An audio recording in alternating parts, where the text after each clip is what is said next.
बिगड़े हुए समाज में हमें इनकलाब बर्पा करना है, जहां सारे मोहल्ले के लोग सो रहे हो और मुझे मस्जिद की तरफ जाकर के नमाजी बनना है। अल्लाह अकबर। अब वो सोने वाले आदमी की तरफ नहीं देखता है। अगर वो ये सोचे पूरा मोहल्ला तो सो रहा है, अब मेरी क्या जिम्मेदारी है, पूरा मोहल्ला सो रहा है मैं भी सो करके रहूं, जब वो नहीं जाता है तो मैं क्यों जाऊं। इसलिए कहा जाता है इनकलाब जमाने में हर कोई बर्पा नहीं करता है, वो कोई कोई होता है जो बिगड़े हुए माहौल को सुधारने की कोशिश करता है, वो कोई कोई होता है जो उस पुरपतन दौर में भी इनकलाब बर्पा करता है, वो जमाने में बिगड़े हुए समाज को नहीं देखता है, उस दौर में भी अल्लाह उसके रसूल को देखता है। ताज्जुब ये नहीं है कि अरब के सरजमीन पे जाकर के कोई नमाजी बन जाए, इसलिए कि अरब के सरजमीन का तो बच्चा बच्चा नमाजी है। अब वहां अगर कोई बेनमाजी चला जाए तो शर्म से उसे नमाजी बनना ही पड़ेगा, इसलिए कि वो देखता है जब अजान होती है दुकानें बंद हो जाए,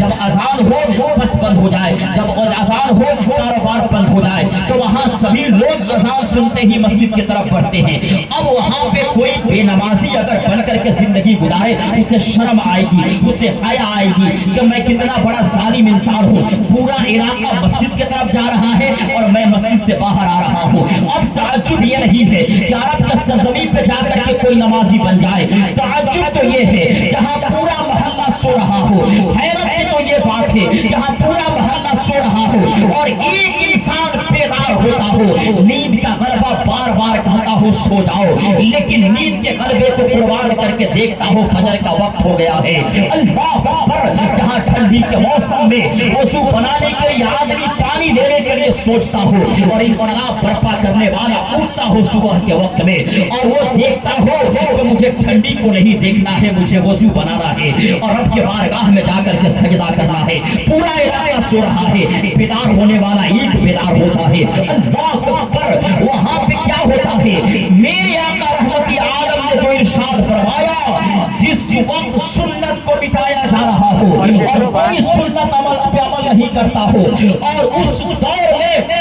अगर